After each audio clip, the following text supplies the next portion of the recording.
We have one more young Indian with us as part of the Voice of the Young series. Hello, everyone. Good to be back. Right now, we have with us Vaibhav Devnani. Let's listen to him.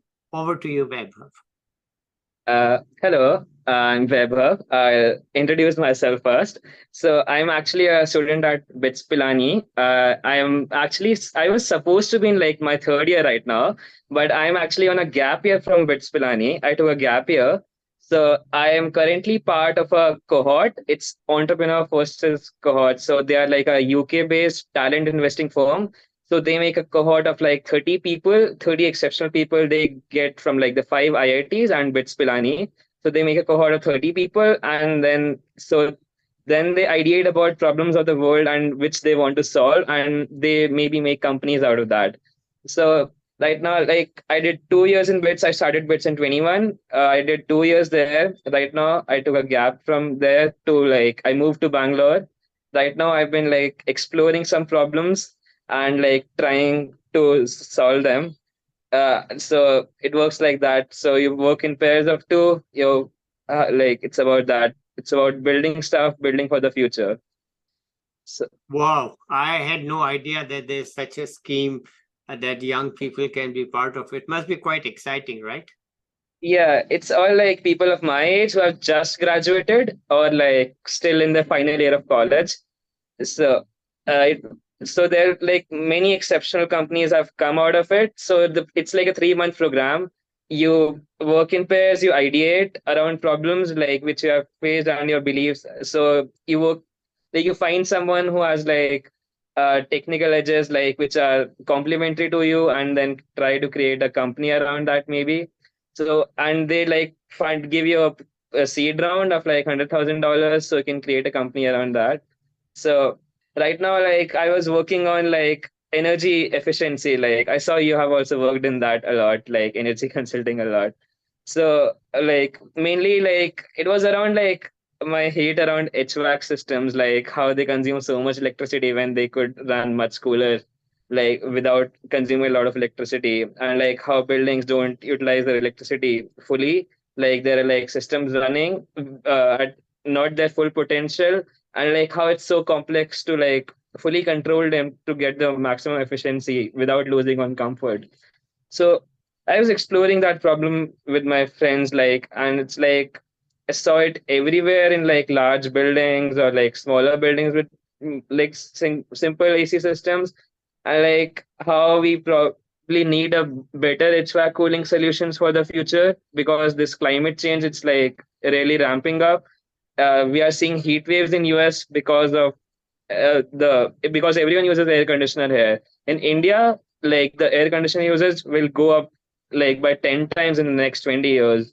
So there's like a huge risk of getting a heat wave. So so there are like problems around so many things. Like climate change is a problem in agriculture, in the food production, and how that can affect so much. And like around that, like I was working.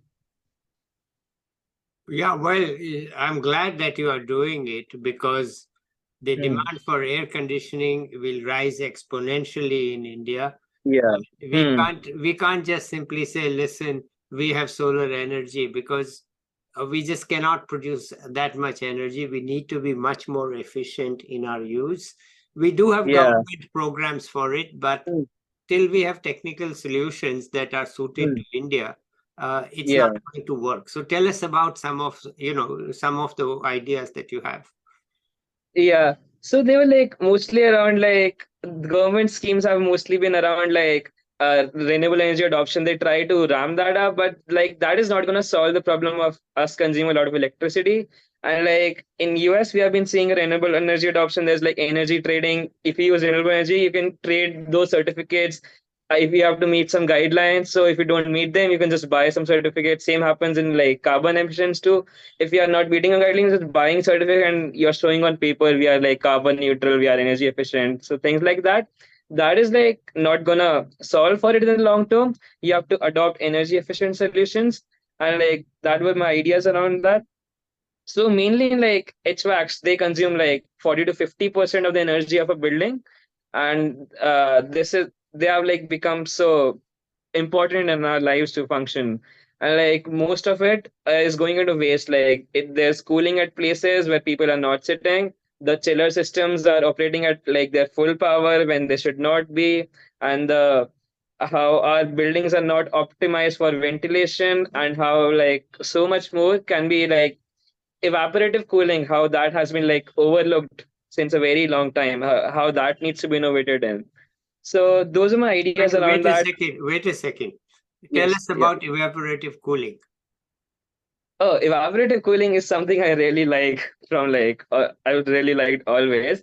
So it basically uses the water's property to like evaporate like in air, like when there's like air of less moisture content, and how it absorbs heat because it has such a high latent heat of vaporization. So when it wants to transform into vapor, it needs some of that. It needs to like get some heat in that because how thermodynamics entropy works. So it absorbs that heat out of its surroundings, and that is out of the air which is passing through it and the other chilled water around it. So and how like it like you get cooling out of like thin air in it, and like you are actually putting moisture in air, and like that is something good for your environment too. Like you get better range and all. While how air conditioning, how it's like a closed loop refrigerative system, and it's such power inefficient. You can like putting in so much power to get less cooling, and how evaporative cooling systems like 80% more efficient on this. They have like been overlooked because they're like harder to, they've always been like harder to use. They need to be in like dry environments, or they need to be at a regular supply of water, and how they have not been engineered to be used in like homes and offices because sometimes that air doesn't feel good. Then there needs to might be a big cooling systems around it, how they are harder to maintain. What if we could make better evaporative coolers for buildings, and like how they could be used to replace our existing refrigerant based air conditioners, and like and that is being like adopted in the US a lot because of the heat waves we are seeing from Microsoft and Google. They have like changed their data centers entire cooling load from refrigerant based cooling to evaporative cooler based cooling. And like how fish markets, how warehouses, how they are shifting to evaporative cooling. And it's not just saving them on electricity a lot, it's actually cleaner for the environment a lot. They were the current HVAC systems are not being able to keep up with the heat loads which are coming there because of the heat waves. So how that is a revolution that needs to be brought out. So they're like, yeah. Okay, good. What about home air conditioning or home cooling? Any thoughts on that? Yeah. So mostly around like how we have been like it, like there are a lot of things which needs to be solved, will be solved in the future. How we'll be designing buildings of the future, how they'll be like optimized for cooling and airflow. Like we never thought of like natural cooling in buildings because we always thought of it like we'll just put air conditioners here. They were never designed for ventilation and cooling flow. So because the thought was always like we can just put air conditioner there. We have closed rooms and all because we just put air conditioners there. But that is not sustainable for the future, and like not just sustainable as in climate terms, it's for like economics terms too. Like air conditioners are not efficient, and also for comfort levels, uh, closed room HVAC cooling is like so suffocating because the air is not circulating. You have like carbon dioxide levels building up, you have VOCs building up, you have other gases building up, and like how we always feel so bad in like offices which have like split air conditioners or like cassette based. So like in India, we don't have like proper HVAC systems which have like ventilation control and smart everything like that. We have all all places we have just simple split air conditioners, and how they close them, they create suffocation. So no one likes air conditioning actually. So it just we just turn down temperatures a lot to feel good, and like people in offices where even I work, I've seen like everyone just opens the main gate because it feels suffocating after a while when the air conditioning is working, and how that opening of gate is like creating so much energy losses for bigger buildings, and they have like these are ventilator systems, and they have like energy recovery ventilation function. So but no one innovated this for like smaller offices and homes. So there are like a lot of problems there, and how these are not being operated efficiently, I feel. So where did you learn all this? Were in courses or on your own? Uh, like on my own, out of passion, like passion around engineering, and also seeing, like, I've just been like really curious about the world around me. It's about that, and like I was exploring. I was talking to people like who estate managers and all, who manage buildings, how they control it, how they modify it for energy savings, and like how just controlling it with like better algorithms will bring you 20% energy savings out of thin air. So like were some like So amazing findings around that. so Yeah. what's your number, say, range? Say how much what percentage electricity use could you reduce? 30%, 40%, how much? Okay, without changing any hardware or like any infrastructure, if you just add better model predictive control and all into the HVAC systems control, you can get a 20% energy reduction out of it. 28, And 2020. 20. Okay. Almost 20 to 25%. And Okay. there's some like really cool startups that have just emerged around that. So one of them is like 75F, Brainbox AI. So how they use AI based control to get like 20% savings out of thin air in just controlling these better. Because like it's just about playing with their on off cycles a lot, and how that is not possible by a human operator because it's physically not possible.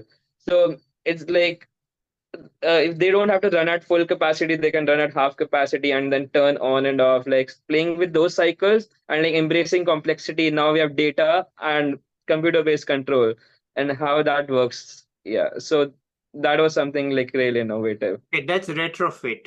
What about in a new building?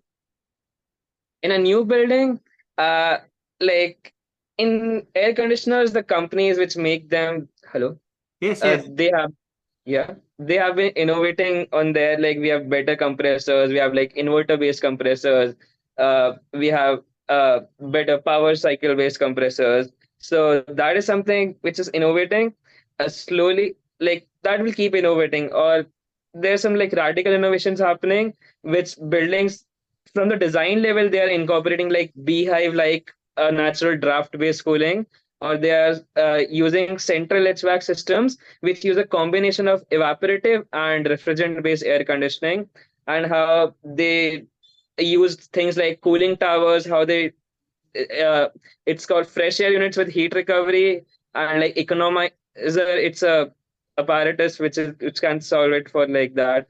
So that is something how new buildings can optimize for energy usage and for better comfort and be environment friendly. It's like win in all So I want cases. a number. 50% less than conventional, how much?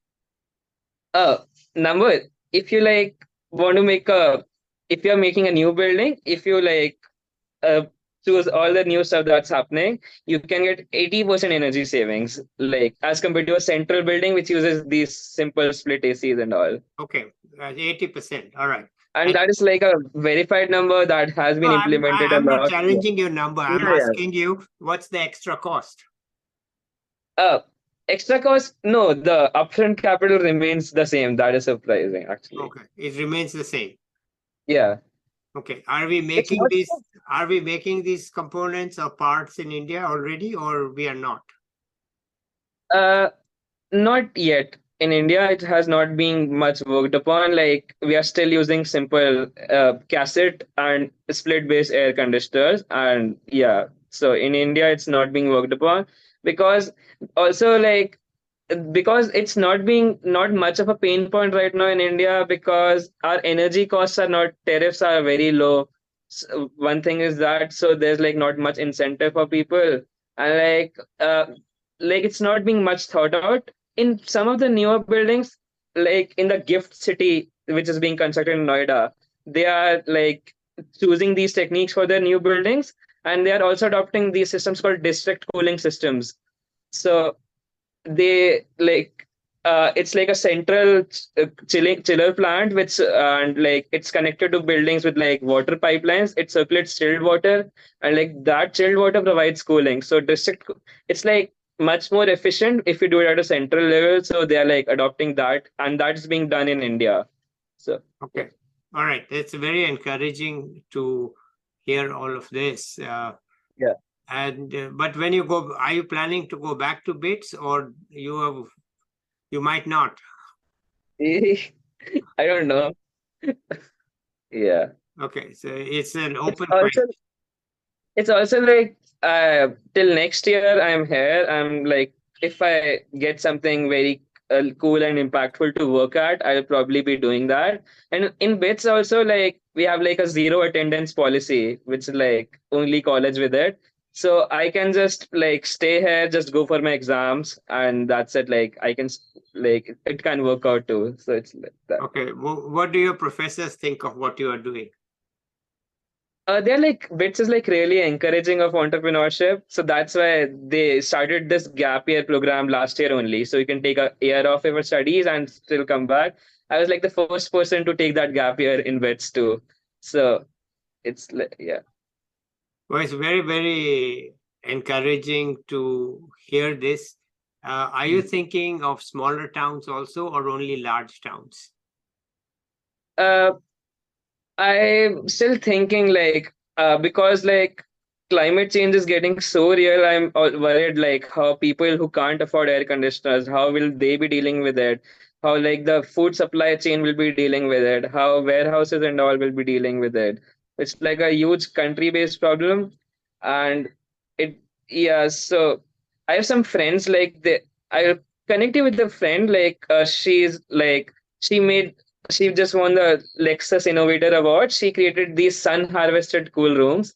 So it's basically a no tech solution. Like it does not use any electricity. It's like a cold storage for vegetables. So it's a really interesting uh, implementation. It is like a natural chimney based design which encourages natural draft of air through a desiccant plus a evaporative cooling pad, and how it like can does cooling without any electricity usage. Okay, It's like a very interesting design. that's wonderful, to have a cooling system. How many degrees does it cool? Like, what's the temperature you can reach? Oh, in a that system, it can like cool by around 15 degrees. It can take from 40 to like 20 degrees almost without any electricity. It's mainly for like not for like human environments, mainly for like cold storage and vegetables and all if you want to use for that. It's like a small box size of a bed almost. Yeah. Well, you could use supplementary electricity cooling if you wanted to get it lower. Once you have hit Yeah. 20, I mean, 40 to 20 is a huge jump. And you can Yeah. add some supplemental cooling to bring it down to whatever it is that is needed. Because 20 is still too high for vegetables, I think. Yeah. But it's like mostly okay if they're not being in sun, like but it's like increases the shelf life by a lot anyways. Yeah, it Like does. It does. It certainly yeah. does. Okay. So, Hmm. so all your friends are innovative like this, or just you? Yeah, like it's like really fun here after I moved to Bangalore. They're like all my friends like they run companies and all, they're like very ambitious about the future. Like it's like so amazing. Like people 20 years old, they are like working so hard like to try to create something. I have also a very interesting friend, Naman. He's like younger than me. He's like 19 years old. So he's running a drone delivery startup. He's trying to like might do you know about Zipline Africa? So they do Yes. like blood, so like zip lines, he's was inspired by that. Like he saw like how zip line is so expensive. You need a big launch systems, you need big launch mechanisms and all. Like, can I do it without zero infrastructure? And like so it's like a very innovative tail sitter based drone design. So it has the efficiency of a fixed wing aircraft. It's not like a simple drone which has like quadcopter. That's like very inefficient, power inefficient, can't go with longer distances.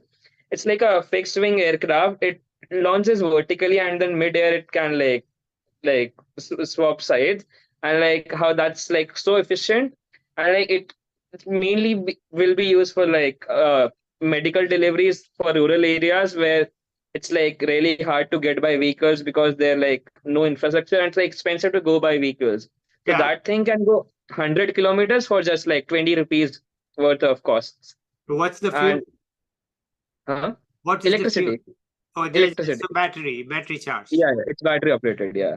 And so far just using conventional batteries, right? Yeah. Yeah, okay. If we get better batteries, then it could be even better. We don't have that yet. Okay. Yeah.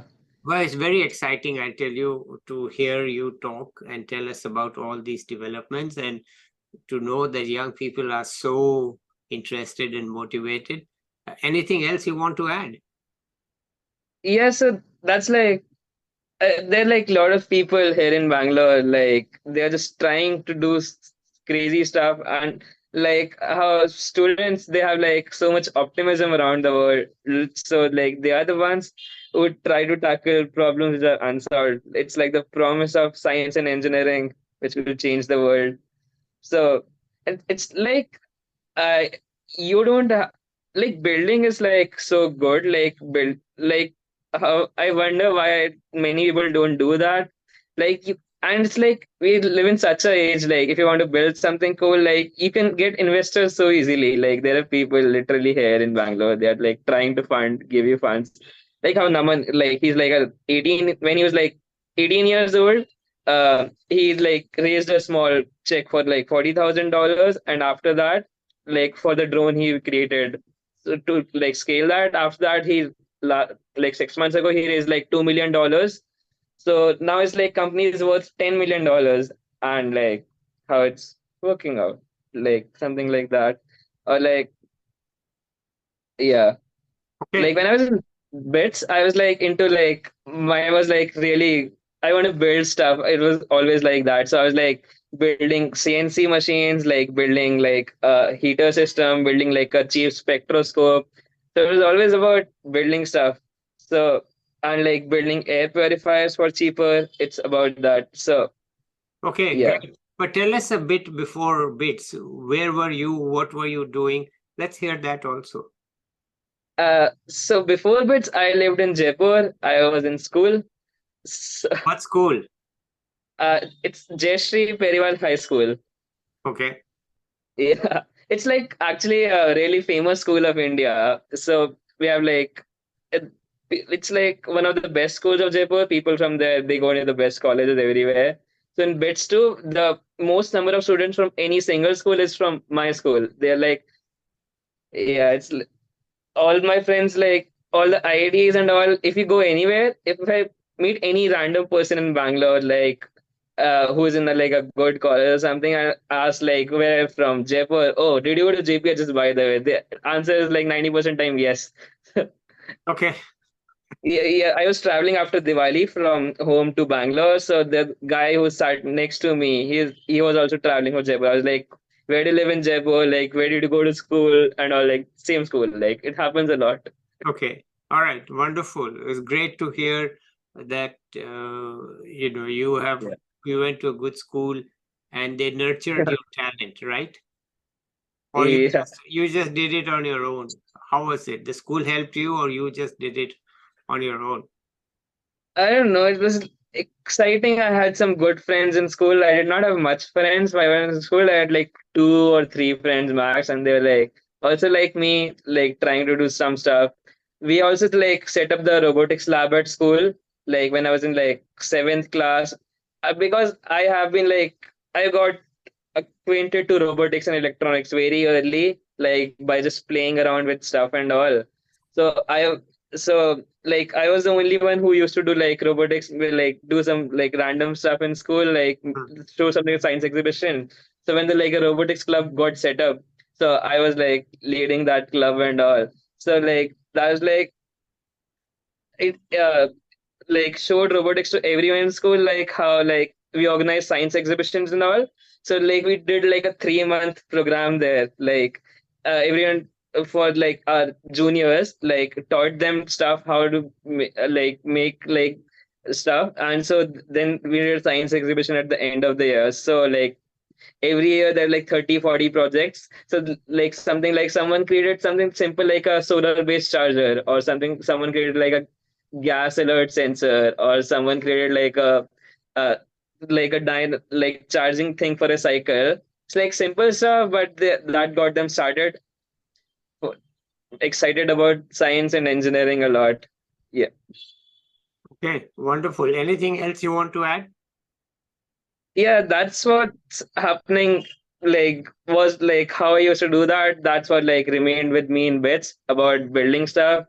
And like, it was not just about things, physical things, it was also about websites and all I built. Like, so some of the things I really like, I built in bits, like which people use every day. Like, there was this printing website I built. So like we just had one printing shop in Pilani. So in exam seasons and all, we had to stand in a 2 hour line just to get a notes printed and all. We have like mostly open book exams and all. So like it's like this can be solved with a website. You can place your orders, it will get delivered and all. Some people tried it, it didn't work out because it didn't do it properly. So there's like one website everyone like uh one website I created, you can go place your orders on there. And like from it was exam season when we launched that. So from next day, all the orders started coming through that website, and like that the vendor guy, he started doing home deliveries and all. So from day one, they were doing like 50,000 rupees worth of orders every day. So how that changed things for everyone there. Hmm. And like how something I created like we had like when I started college, like the COVID, and we did not have like offline classes for the first semester. As like no one was able to connect with each other. We just came. It was in WhatsApp groups. We were talking. No one knew like who were from the city, who were from the branch, and all. So with a friend of mine, we created a random. We created a internal social network website, and like how everyone just started to use that. So it's like the most viral thing on campus for like 3-4 months, and everyone on campus knew me for that.